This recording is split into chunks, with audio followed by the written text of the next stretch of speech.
flew into Minneapolis, and it's 80 miles down to Rochester. And so the conference had hired a private car service for me. And I spent the whole time talking to the very lovely man who has, grandchildren ranging in age from the 20s to toddlers, and a religious man, a white man. And he said a number of things that were interesting to me about how he views his state.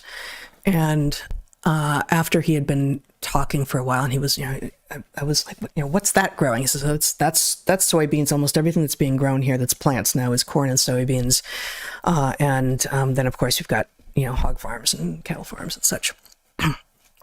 But he also said, I asked him, because he was talking about the healthcare system and how terrific Mayo had been during COVID. And I, from other people, heard somewhat other things, although I think that they were legitimately quite prepared and then just didn't have the expected number of hospitalizations, as we have heard from many hospital systems across the country, that what we were told to expect, the bloodbath that COVID would create, never came to pass.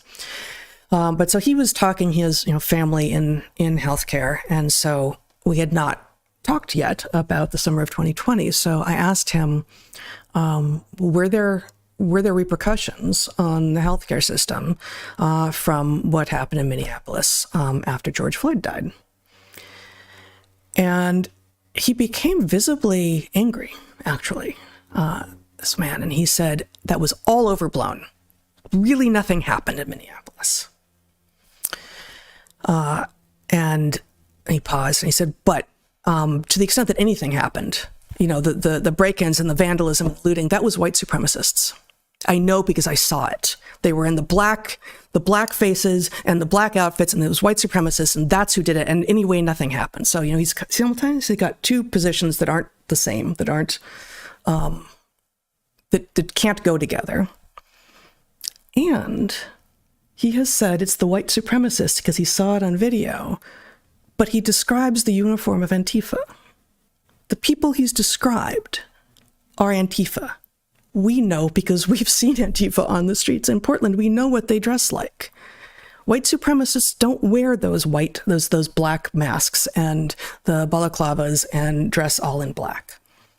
So somehow this smart, caring, religious family man who's been in Minnesota all of his life has been shown video by presumably the mainstream media that is real, has had one bit flipped, which is those people that you see doing that, they're white supremacists.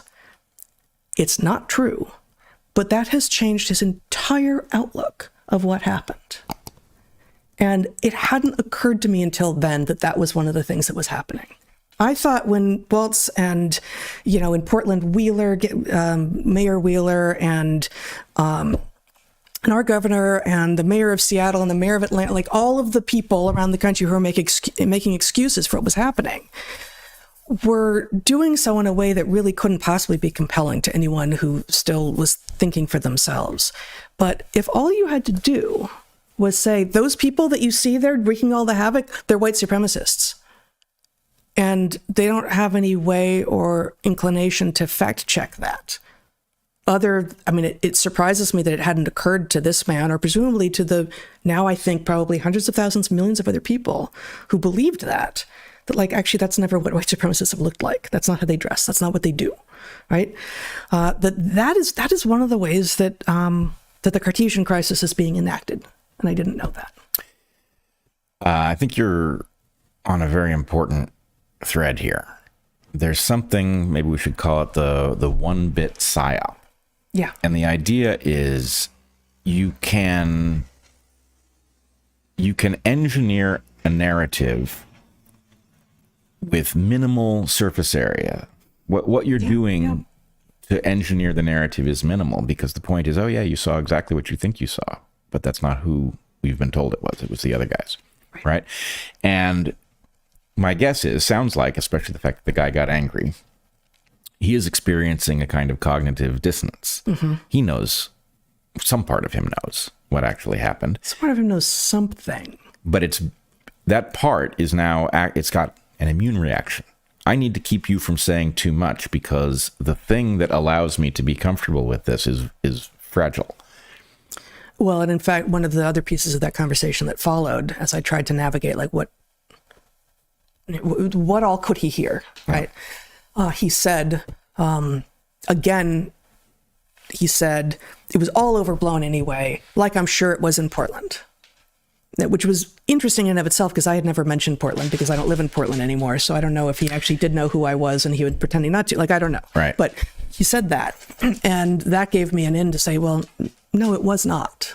Yeah. Actually, it was not overblown in Portland. That is not to say that there weren't then and remain still parts of Portland that weren't affected directly in terms of, no Antifa marched down the streets and no vandalism happened, no looting happened, no one died.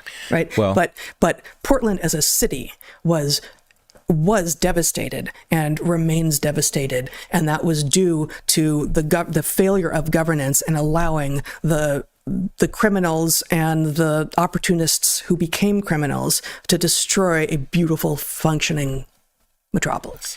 So the one-bit PsyOp functions with respect to Portland in an ongoing fashion.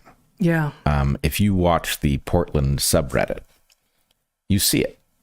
You see people who will take a picture of a beautiful, serene scene or some nice corner where, people are engaged in, enjoying summer weather. And they will say, as you can see, Portland was utterly destroyed, blah, blah, blah. And so the point is, look, actually, we called this out at the time. Mostly peaceful.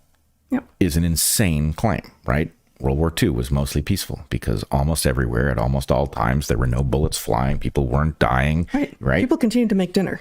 Right. All sorts of, normalcy was the average thing. It just, Children kicked balls around. Right. Okay, fine. Yeah.